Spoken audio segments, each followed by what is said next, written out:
guys, so for this video we have to be really close up so we can discuss how to, you know, work on eyeshadows. Now there are two ways that I do my eyeshadow. There's the lazy way, which is what I did today. I pretty much slapped it on, and then of course it fades over time because I can't keep it on my face and other things.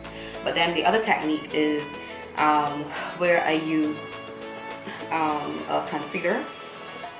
Some people also use like a what is that? What's called eyeshadow popper.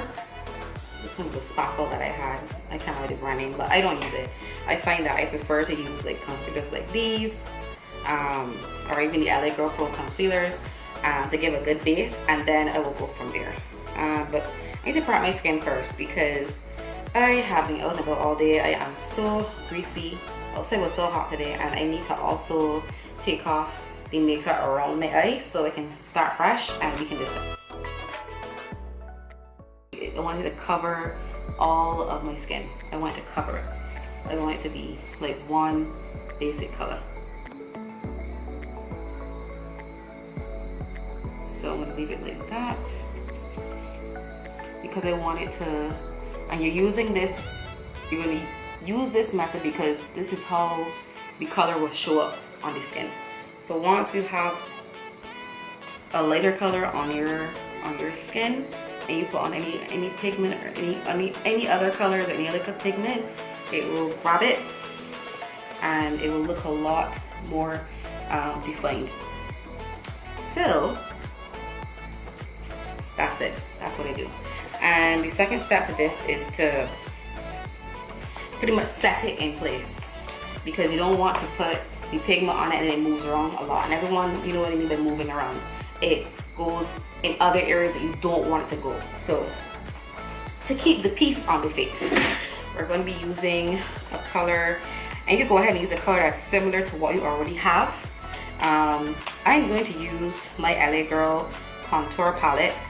It's not the right color contour palette for me, and that's because I went ahead and purchased what I thought was right, but it was wrong. So don't know what that is, but I'm gonna put it on my eye. I'm gonna pat it in so I can set the concealer, and that gave it a color. So you see difference when it's set and then it's still, like, you know, moving around.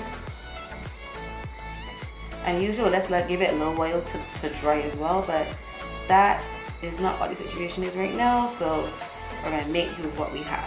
So that's it. So now we have the base of the eye set and all ready to go. And another tip for you would be to start with the lighter color. So you would start with the transition color, or the color that you would want to bring the two other colors together, and we're gonna get into that.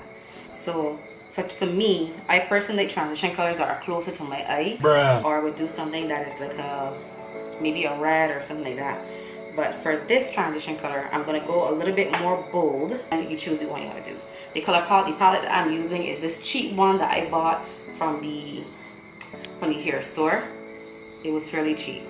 It was like, I think $20 for like 2 of these, but it separated, so it works out for me. And I'm going to be taking, what should I use?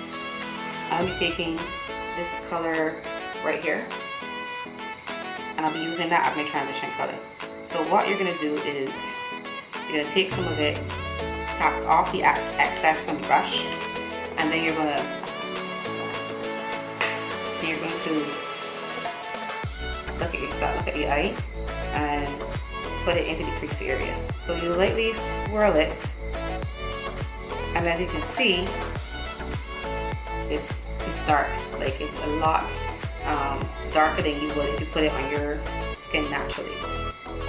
So I like to rest the color in the eye and then blend out later.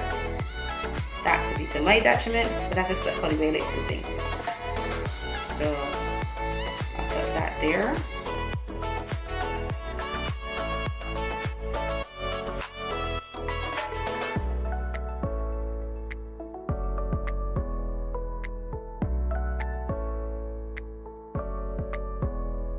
I'm going to be using 2 colors from this palette. This palette is probably older than Father Time, but I'll still go ahead and show you it. I bought this from the hair store a very long time ago. I was like, ooh, colors, and they're shimmery, and it was very varied. So I'm going to be taking this green color here and placing it on top of the lid, and it's important for you to use a flat brush like this,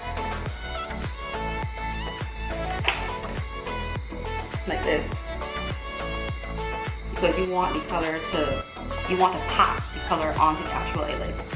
So you're no longer sweeping the color, you're no longer sweeping the makeup on the eyelid, you're patting it in. So you just come and you start where you want to put it on, pat, pat, pat. And you put it on. Guys, this is so difficult to do. I'm trying to be as precise as possible, and I'm showing you guys all of the tricks. It's so hard to show you everything when you look into the mirror, and you also have to try to make sure you guys can see what I'm doing. I zoomed it out so you guys can have a better look at it as it comes out. And to me, I'm liking how it looks. I think like it needs something darker, like it needs something like some more depth.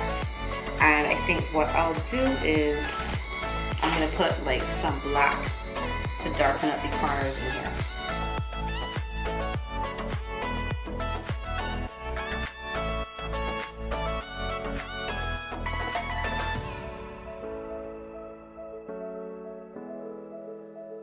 Okay guys, so that is basically what I do. The last step is to clean up the corners so it looks as nice as possible. The only thing that I would do different is probably add some liner. But seeing how we're not going for a super glam look, we're just looking for something, you know, a little spectacular. We can save that. We can save that for another day. So, also, Neighbor's dog is barking and he can't help it. So thank you so much for joining with this tutorial. I really appreciate it. I hope you guys, if you haven't subscribed, please subscribe, like this video, give it a thumbs up. If you have any questions about anything that I used, please get in the comment section and let me know what your thoughts are. There's no perfect way for you to do your makeup. This is just how I personally like to do it. So I'm not knocking anyone's way of how they should or should not do makeup. This is just the technique that I use that guarantees that my eyeshadows won't fall off, you know, during the middle of the night while I'm out partying or sweating away. So I'm gonna end this take in some nice slow-mos. Bye.